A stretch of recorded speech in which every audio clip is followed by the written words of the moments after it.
All right, beloved Madridistas, welcome back to Madrid. Welcome back to the channel.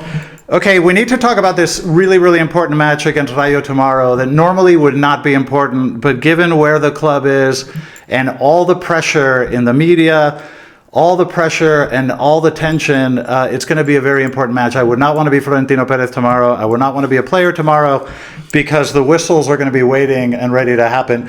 I have two very important guests. I want you guys to meet. This is Solly and Stefan, and they have a channel called Real Madrid Reviews, and we did a collaboration a couple of months ago, and it was really fun. And I told these guys, if you ever want to come to Madrid and watch a game, I'll gladly invite you. So tomorrow, we're going to watch the game together, which is going to be a lot of fun. So I've got Solly and Stefan here to give us their thoughts. So let's jump right into this. Tomorrow, we are probably going to hear whistles at the beginning, and then depending on how the match goes, the tension can increase and get worse. But where do you think the fundamental problem is? Because we've criticized Florentino, the players, Xavi. How did we get into this mess, in your view? Yeah, so you actually made a nice video a couple of weeks ago where you're looking at, the board, the management, and also the players as well. And I think, it really is all those departments just hasn't worked out. So let's say with the board, kind of bringing the wrong profiles for what we needed. And then now putting a lot of onus on management to get it right, to find a way to make it work. And then as well, we were discussing before that especially with this game, the players, you're where's the heart? Yeah. Where's the energy? How can you not run back? How can you not show your performances against these teams, right?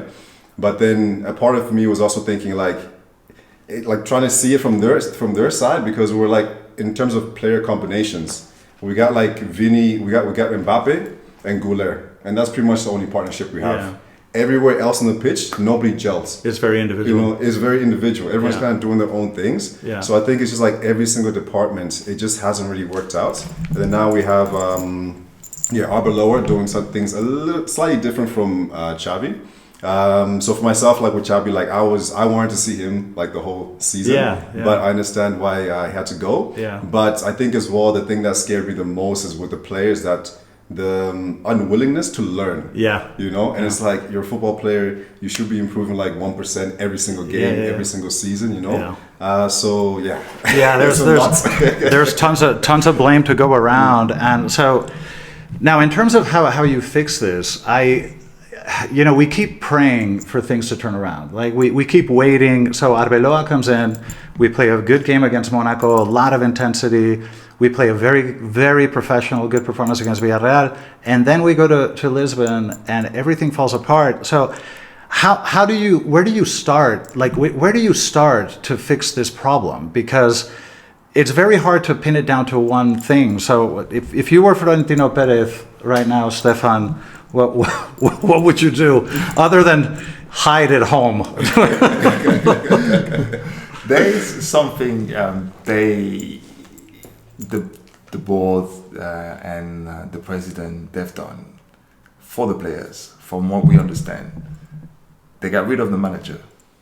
At that moment, it's down to the players. Yeah. And to me, as much as we say the board did this, the board did that, I understand they made mistakes about the recruitment, etc. Fair enough. At the end of the day, it's still the players on the pitch. Yeah. And I don't think they understand what the legacy of Real Madrid is. Mm. That's my issue. That's a big deal. Yeah. You have a players, for example, Vini, that was one of the main issues with the manager, and he still can't perform when the manager is not there. Yeah. Mm. Yeah, no, it's a really good point. It's funny you mentioned that, because I follow all the YouTubers in Spain, and one of the things that is a recurring theme that they're all saying is that all these young kids that came have no idea what shirt they're wearing. Mm. And Madridismo is offended that these kids, not only do they not understand the responsibility of the shirt, but they have the balls to complain. Mm. And the other day, Arda was substituted and he was upset. Mm. And I can tell you that the Madridistas here are are you out of your mind? You are getting your ass kicked in a Champions League match. You get substituted because we have to do something different, and you have the balls to complain. It's I don't know if it's a generational thing, but it's something that is very offensive to Madridistas. Yeah. And it's true that at the end of the day, because now the focus is not, Xavi's gone, now the focus is on the players and Florentino. Because Arbeloa, you can't blame him. You know, what are you going to do? The guy just got here. He's trying to, you know, keep things going. Yeah. So I totally agree with you. It comes down to the players. And in terms of the players, what are the weakest links, do you think? What if you had to rank the problems, and there are many, Yeah. where do you begin? I think I got a lot of good questions prepared. We've covered it. You've covered it. I think a lot of people have covered it. And for me, I think it begins a little bit with Mbappe coming. So Mbappe coming, and now it just kind of ruined the chemistry of the team because, like with all the goals he's giving us, it's been amazing. But it's like, is he making anybody else around him better? Yeah. You know, before like our top players, they would make everybody else around them a lot better. Yeah. Right. So Mbappe keeps on scoring goals, and that's amazing. But Yeah. we need to look at the whole system. Yeah. So he keeps on scoring the braces, you know, and I'm like, but we're losing. Yeah, no. What in terms of the lineup? So Arbeloa has been playing a 4-3-3, and he's using 3 forwards, and he's been using Mastantuono. Rodrigo was injured. But what changes would you make? I mean, would you keep playing a 4-3-3? Would you? So for me, in terms of that midfield, I think that's kind of like the issue that's maybe been highlighted the most this season. Last season it was the forwards, but this season I think it's midfield. Yeah. And the way I see, okay, fine, you have the same players in there, Tchouaméni, Goulet, and Bellingham. But for me, I think, playing Goulet in a deep position, if you're gonna play him, it's just a waste. Yeah. Like, you better off just don't play him because we're asking him to be a player that he's not. He's not. Right? And now we're highlighting the mistakes he's making because physically he's just not that player. He's not that technically gifted in like small spaces and under pressure. Whereas we do have somebody like Bellingham who can pretty much do anything. Yeah, it protects the ball on a very football well. pitch. Yeah. So for me with Bellingham, like I love him and he had an amazing season. Last season a little bit shaky and this season so. And it's like, he can do more because it's like, okay, like where are those players who are like, okay, I know playing a little bit more deeper is not where he wants to play, but the team needs it, and you can do it. Yeah. So why not have Tchouaméni and Bellingham, and you have Goulet up there As a 10. exactly, and then now he's going to be providing the more assists to like Goulet, to Mbappe. Yeah. You know. No, So, I agree because Jude has the body, he has the physicality to play an 8.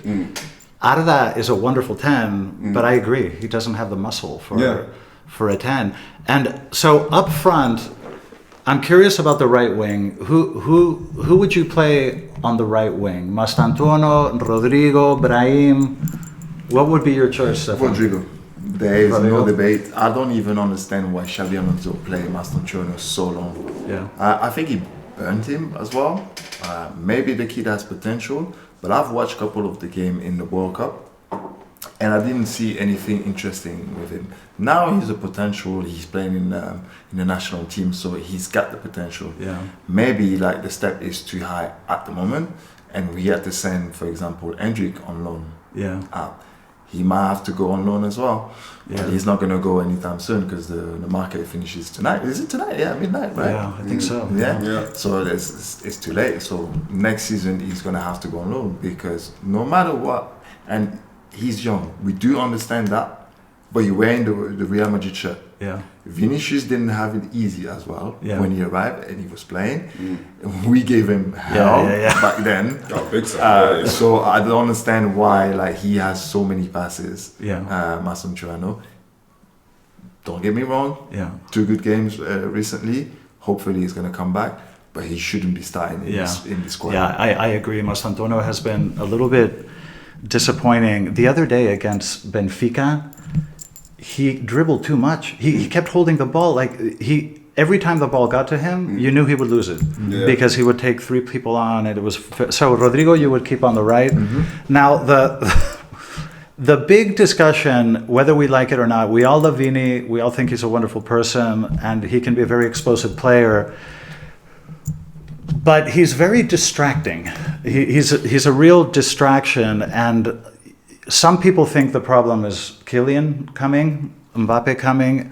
Some people think the problem is Vini, that he's a distraction, that Kylian should play on the left. Vini it's too much distraction for what he gives us. So what's your view on Vini? So Vinny is my favorite player. Yeah. Or he was. Like, I think I was done with Vinny about 4 months ago. Yeah. He's my favorite player because when he came, like, he struggled quite a lot, but he had the character, the personality, like, to improve his game, listen to the other players, and basically become a better player, right? So for me, I really value that when a player comes in, works hard, and then achieves what he achieved. But now I feel since the Ballon d'Or, like, he's regressed, he hasn't improved, and now he's sulking, which you don't do like in your t-shirt, right? So for me, I think both are suffering because we don't have anyone in the box. We don't have a Benzema running in there. We don't have anybody running in there really. Bellingham is running, but he's not making like the runs like to help the team. It's just so individual, right? So I think a big part of it is that Vinny's game, he's performing poorly, but he also suffers because he doesn't have anyone to work off. Same thing with Mbappe. Mbappe could possibly even score more goals if he had another player to work off. He scored already a lot of goals. I know, but if he had like a proper striker to play off, maybe actually you could even do better, you know, because. But at that, so Vini now has a year and a half to adapt his game around Mbappe. Because Mbappe is there, he's not going to leave. If there's one of them that is more likely to leave, it will be Vini. So you have a year and a half to adapt your game to Mbappe, and you still haven't done it. So now, is Mbappe the real problem, or Vini is the problem? Yeah, but also, Vini hasn't signed his renewal. So Real Madrid now they're negotiating, and I think Real Madrid, based on what they see on the pitch, they're saying, well, this is what we're willing to pay you. And I think Vini thinks, well, that's not enough. But Real Madrid says, well, we're not gonna up it based on what we see on the pitch. So it's possible that Vini could leave because they can't come to an agreement on what his value is. So now another weakness that I hear a lot of people in the comment section talk about is that we're missing a creative midfielder to kind of put the pieces together, and it's very hard to think of because there is no other Toni Kroos in the world, and it doesn't exist. He's a once-in-a-generation player. Are there any players out there that you think are interesting in a creative midfield role? So you said it. There is no other Toni Kroos, and he said it himself. Stop mentioning my name with Real Madrid. I am not there anymore. I'm not going to come back. And then, like, a lot of people need to understand that we have certain players and we need to play with their abilities. We're not going to invite this player right now, and I don't think there is a player similar to Toni Kroos. Now, also, when Xabi Alonso came, he wanted Zubimendi. Great players. I understand it. But I don't believe when they said because of one player that is missing, the whole team now can't function. You have other players with abilities, use them. And I don't think we've used those abilities. Valverde's abilities haven't been used for so long. First goal scored in January 26 for this season. I think this is criminal. Well, but the poor guy's stuck playing right back because everybody is injured, which is another problem. But okay, so if the pieces aren't fitting, and it's not down to one player, it's the collective. So Arbeloa will stick it out and do the best he can, but who? Okay, first of all, who would be the ideal manager to bring, and secondly, who would be the possible? Because you can dream about Zidane, but he's not going to come back. So who do you think could come and fix this? On this one, to be honest, I'm not too sure. I'm not too sure. For me personally, I don't think going back to Zidane will be the right choice, like for Madrid going forward. Because for me, like in terms of Xabi Alonso, I liked the idea. Me too. Up and coming manager, something to prove, and then can really mold this team to dominate, Europe. So I kind of liked that approach. But then also as well, like I think it's going to be interesting if they go for a manager like that, or Yeah. they go for somebody experienced, right, who's been there and done it. And then it's like, okay, which manager's out there that is going to be available to do it? So on this one, I honestly tricky. have like, Yeah, I wouldn't know. On this People one. are the name Unai Emery is coming up now. You know, Klopp is still kind of there. Zidane, I think it would have to be a personal favor. Yeah. Would have to be like Florentino saying, Zizou, we go back. We have so much history. I love you. Please save my ass for the next 6 months. And I think that Zizou might do it for 6 months, but he's not going to commit to anything longer. But he's also going to France as well, right? Yeah, well, he wants to. Yeah, he wants to manage France for the next World Cup. But yeah, that's not we need a long-term solution, something that is here to build for the next 3-4 years, and it's very hard to know who that is. Who do you think? Or who would you like? I think Klopp. You need. I think that we experimented with Xabi, who was respected he has history with the club, but he was very green, and I think these players are a little bit entitled, and I think that these players are very quick to blame everyone else, and they don't blame themselves. And this is a philosophical problem. It's a generational problem. That they don't have the sense of responsibility that they need to have. So you need a manager that has authority, and I think somebody like Klopp. He has the pedigree, the history, what he did at Borussia, what he did at Liverpool. I think he commands enough respect that the players will do what they're told, because we still don't know if the problem was Xabi giving the wrong instructions or the players not following the instructions. We're still not 100% sure, but I don't think Xabi controlled these kids the way that he needed to. So I think somebody like Klopp maybe that the players will have to respect. Now, recently, there was an interview with Kylian, I think it was yesterday, and he was starting to suggest, he was criticizing that we don't play at the same level and all this stuff, and he was starting to be a little bit critical of the other players, and I don't know if that's going to go down very, very well. So do you think, where do you think the rifts are, the tensions are in the squad? I don't know if you remember, I think it was season 2016, 2017 probably, when everybody up front was injured and Cristiano Ronaldo was complaining that everybody is injured, and he mentioned the creation that he's at City now. What's his name again? The player. Midfield. Kovacic, yeah. Oh yeah. He mentioned his name, Matteo, and then he got Kovacic was upset because he said, you can't even spell my name properly. that was funny.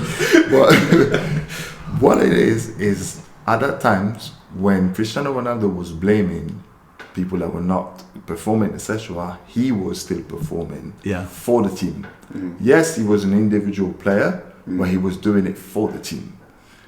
Mbappe, right now, when he does it, I don't think he thinks about the team first. And the best example, he played over his injuries just to break Ronaldo records that he didn't break, and then at the end of the day got injured longer and couldn't play the first game against Atletico, and wasn't 100% against Barcelona. We wouldn't need Mbappe at that time. I think he's not in the right place to say things like that, and unfortunately, problem follows him. I am French. I know a lot of PSG fans, and they said the same thing. They said, as soon as he's gonna come to your team, that's gonna destroy the team. That's exactly what you said earlier with the chemistry. He has a lot of things to do. I know he scores a lot of goals. I'm not gonna deny this. But does that benefit the team? Clearly it doesn't, because he can score 2 goals and then we conceded 4 goals. He was the one not even on the box defending when the goalkeeper scored. I never seen a goalkeeper scoring against Real Madrid. I know. Il pense à lui-même. No, c'est vrai. But by the way, so we got Benfica again. So what do you think happens in the Champions League? Do we beat them this time? We should, but if we should beat them. Yeah. But if Benfica come with that intensity again, Yeah. we still haven't seen, I guess, this year when when we go up against a team that's really intense, like from minute 0 to until the last minute. We just can't cope. Yeah. And that's the thing that I think is the most just damning, Yeah. you know? Because like, okay, when things are going bad, who wants the ball? Yeah. Nobody wants the ball. Like talking about Mbappe, like I would have liked him to be a little bit more on the ball against Benfica. Normally, I like how he's been playing with Arbeloa, switching positions a little bit more. Ideally, him not coming back too deep because he doesn't really affect the game when he goes that deep. But that game was when somebody just needed to say, okay, no, give me the ball, I'll do something. He tried it a few times too deep on the left and right and lost it. So I think we're just missing that player, like who can, like your Bellingham, like where is he when this stuff is happening? You know, like Vinny, like I remember in the first half where like Benfica was just on us, and the goal we scored was really amazing because we're under a lot of pressure. And I was saying when we're attacking, none of our wingers were holding the ball. Not Messantono, not Vinny, and I was like, where are we gonna get with this? Like the ball doesn't stick. Yeah, no, it's true. There was. Remember the first leg against Bayern Munich a couple of years ago. Mm-hmm. In the first 17 minutes in Munich, they were coming at us. It was crazy. We couldn't get the ball out. It was crazy. And Toni Kroos just did one thing, and it totally changed it. He, instead of being a little bit further up in the middle, he came further back and went to the right. Mm. And from that moment on, it changed the game. We were able to exit. It completely changed the game. But he had the IQ, the football IQ to do this. And we don't have a player that can read the situation and figure out how to adapt and how to make the changes. But I know Bellingham is your favorite player. Why he's one of them. But the reason that I like Bellingham is just his characteristics as a player, because I think he's very gifted. He does beautiful things with the ball, and I'm a sucker for that. But I admit and I acknowledge that he's not being very efficient, and we're not getting the best out of him, and he's not doing the most for the squad. So I understand his shortcomings. I like him just because of the style of player he is, but I understand he's not quite up to scratch. So in the Champions League, who we obviously I don't think have any chance this year. Who do you think is favored? Well, this is very interesting because I don't really see, we know Arsenal is obviously at the top at the moment, but they don't dominate the game like any champion. Right. Like I would say, they're starting to struggle now in the league as well. They're slowly dropping points. Unless it's Bayern Munich, I don't see any other favorite, to be fair. It's very even for any of the teams. Arsenal, obviously, 8 games being won, so they have an option.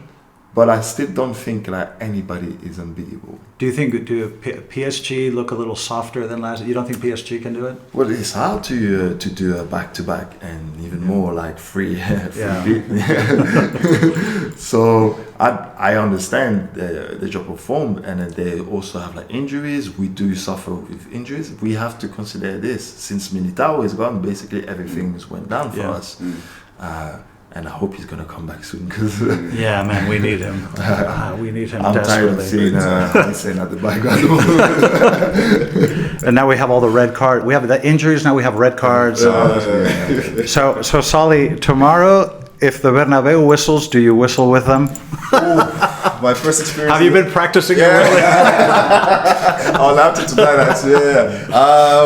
Yeah, it's crazy because it'll be the first time in the Bernabeu. And obviously you're supporting the team, but then I just want to see how it is, like the atmosphere and everything, and who knows, maybe I'll join in the moment.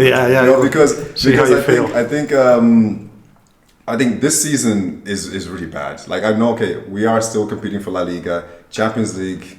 Yeah, anything can happen. Yeah. But I think this season it's just been tough because of like the lack of just heart, effort, dedication.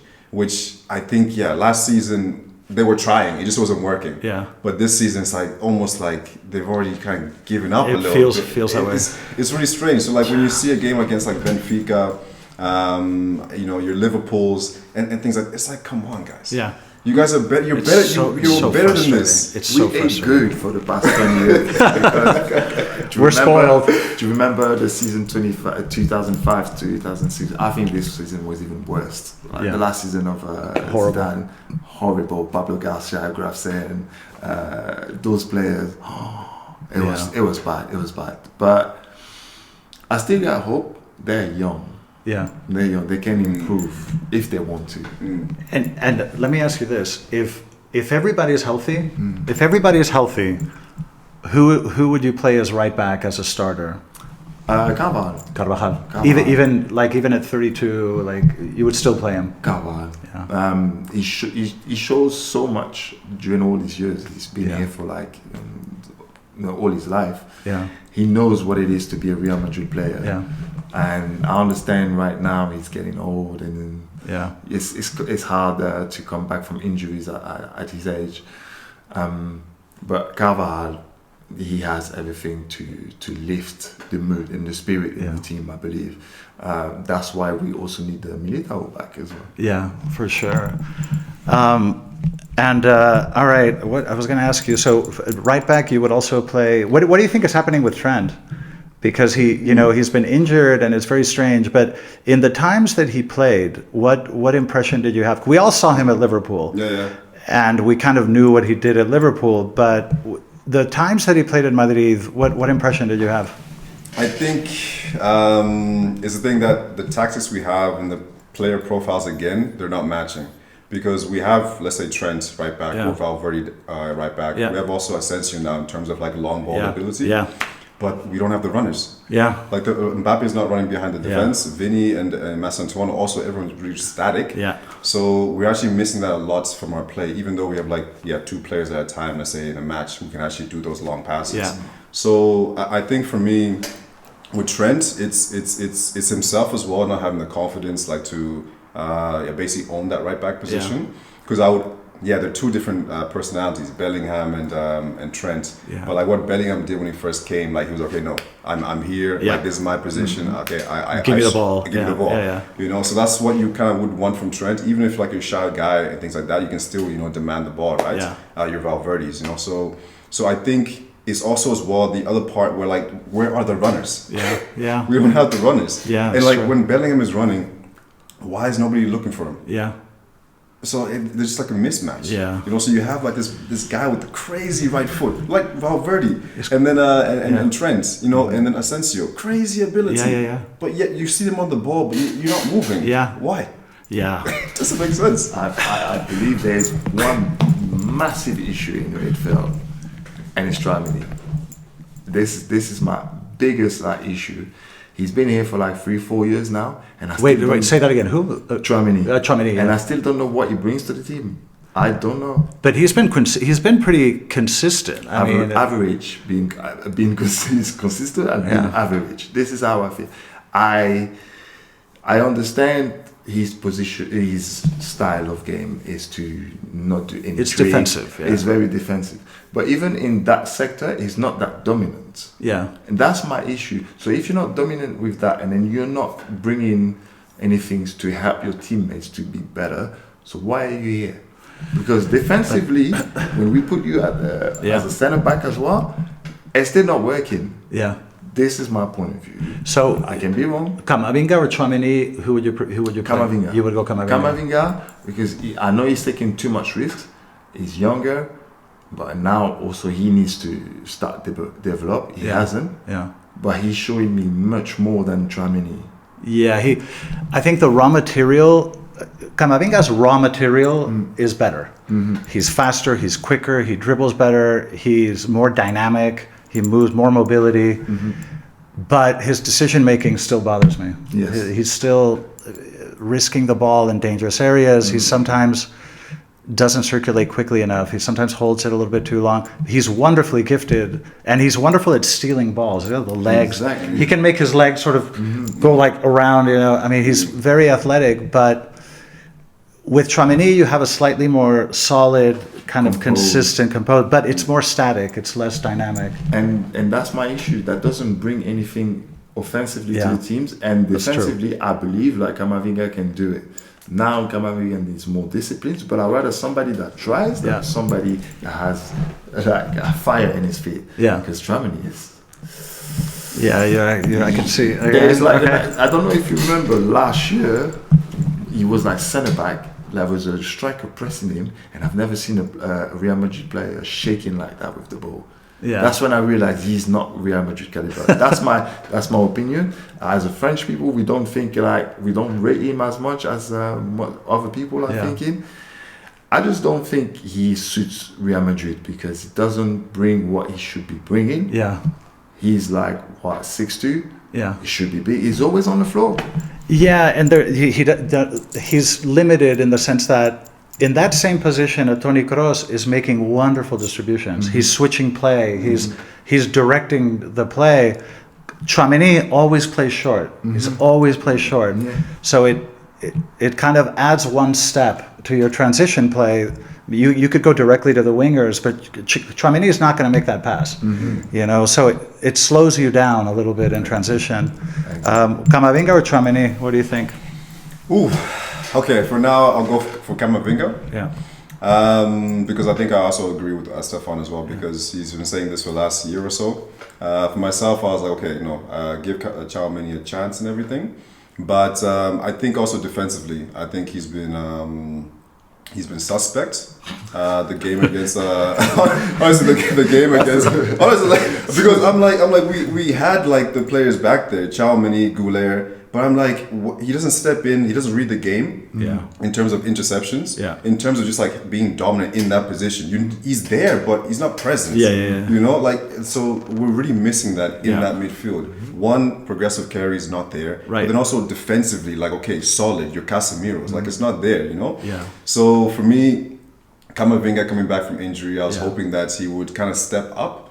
And I think as well, overall with the team, that's a little bit what I'm disappointed in, because you can have your bad seasons and bad performances, but you always have like maybe like 1 or 2, 3 players that just like knocking at the door. I want to play, right? So you would think like your Camavinga was like, no, okay, this is my spot, and he owns it, but he hasn't. Yeah. He hasn't. So it's like now what to do. Like, there's some soul is missing. There's something missing. It's like a leadership, energy. I don't know. Something is missing. Like I don't know, fire, intensity.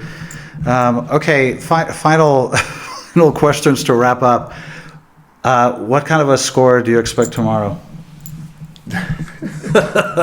I'm putting you guys on the spot. You thought this would be easier.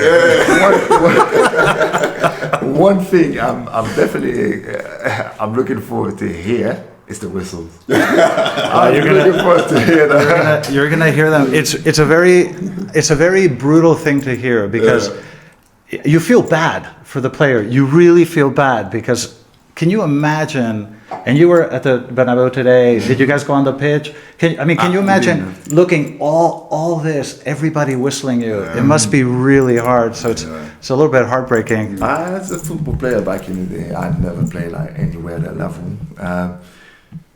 But then like every time like the fans from the other teams were whistling, booing, or like insulting me, it gives me fire. I just wanted more.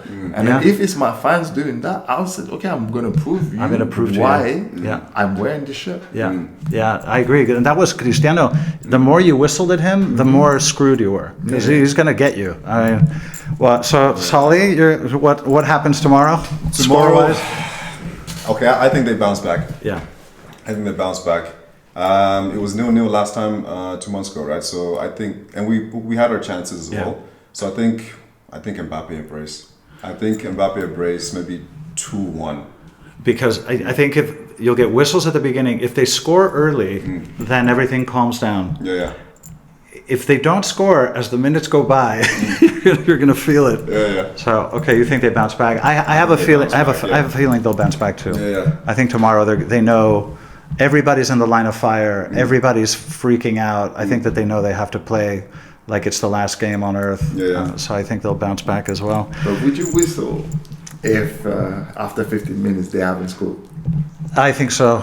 I think so. Did you whistle last time? Yeah, Yeah? absolutely, absolutely. I whistled. My face was purple because this is not acceptable. This is not acceptable. I'm sorry. I'm 57 years old. I've been going here for half a century. This bullshit is not acceptable. This is not Real Madrid. It's not who we are. And the reason Real Madrid is what it is because there is a standard that we hold very sacred, and we have to always fight to the end and be competitive. And you can lose a match, but you lose with dignity, and you lose playing 100%, and you give blood, sweat, and tears, and you never give up, and you never put your shoulders down, and you never put your head down. That's Real Madrid. This shit is not these little kids. This is not who we are. And either these kids wake up and get their shit together, or find another club. This is Real Madrid. Like, none of these kids. I don't care who you are. And a lot of people get very offended when I criticize Vini or Kylian or Arda or whatever. Like, I've praised everyone and I've criticized everyone, but we are Madridismo is very fair. We applaud you when you perform, but we will whistle you if you deserve it, and that's why Real Madrid is what it is. We're not going to give Xabi Alonso 5 years to get his shit together. That's not who we are. We give you everything you need, but you have to perform and you have to fight. So, of course, I will whistle. Of course, if they don't score and they're not playing well, I will whistle because they need to hear it, and the players need to hear it, and Florentino needs to hear it as well. Yeah. So, that resonates me. I started watching Real Madrid in the late 90s, early 2000s. So I've seen a lot of things. You've seen much more. And these players deserve it. Yeah, they do. They do. So look, we all love the club and we all want the club to succeed, but you have to call what you see. I mean, you can love your children, but if they do something stupid, you have to tell them. Yeah. And this is, it doesn't mean you don't love the club and you don't support the club. Of course you do, but you have standards and you expect them. And unfortunately, that's when you come to Madrid, this is what is the reality. If this is too much for you, then don't come. But what do you think about like the situation where we don't sub Vini, Bellingham, and Mbappe? I think that we should sub everybody, and everybody should learn to sit. And I think we should rotate players, and I don't care what your last name is. If the manager tells you to sit, you sit. And sometimes Jude needs to sit, and Kylian needs to sit, and Vini needs to sit, and I don't want to hear any complaints. These guys are like school children. Like, do what you're told. Your job is to do what you're told. And I don't understand what player, especially the way we're playing, what player believes that they are entitled to start every minute with the garbage that we're seeing? They should be ashamed. And I don't... philosophically, I have a real problem. I think they should all be subbed when they play like crap, and I don't think that anybody has a right to complain. These guys make tens of millions of dollars a year, and they're wearing the biggest shirt in world sports. If you can't handle the pressure, leave. So I'm not married to any manager. I'm not married to any player. I'm married to Real Madrid and the legacy of Real Madrid, and that's the only thing that matters to us. So I have a question for you. Yeah. So the market closes soon, right? And you have few hours to find a player. Who would you pick? A central defender. Right now, a central defender. But which one? I'm just very whichever one you can get, and it's not. I mean, if I had the choice, I'd bring Van Dijk. But you have to find a player that is available that you can bring without breaking the bank. But if there's one line that really, our play is terrible, but our biggest problem is defensively because we keep moving pieces around, and also the age of our defenders. Militao and Rudiger and these guys they're up there. They're not young. Huijsen is still a little bit green. He still has to kind of get with the program. In right back, Carvajal is already 32. He's coming back from an injury. Trent still hasn't adapted. Asensio can play right, but it's not really his position. Asensio's doing a good job as center back, but he probably wouldn't be your first choice. I would look for a central defender first, and then after that, I would maybe look for a creative midfielder. But it's very hard to do in a rushed way. These negotiations take months. It's very hard to do quickly, So I don't know. That's what I think. But anyway, boys, all right, you guys, I hope you enjoyed this. Again, their channel is called Real Madrid Reviews. Incredibly cool guys, as you can see. So it's a pleasure to have them over. And tomorrow, you'll see us at the stadium. I'm sure they'll be putting up some videos as well. And I'll definitely share some shorts with you guys as well. So I hope you enjoyed it. Love you all. And as always and forever, A la Madrid.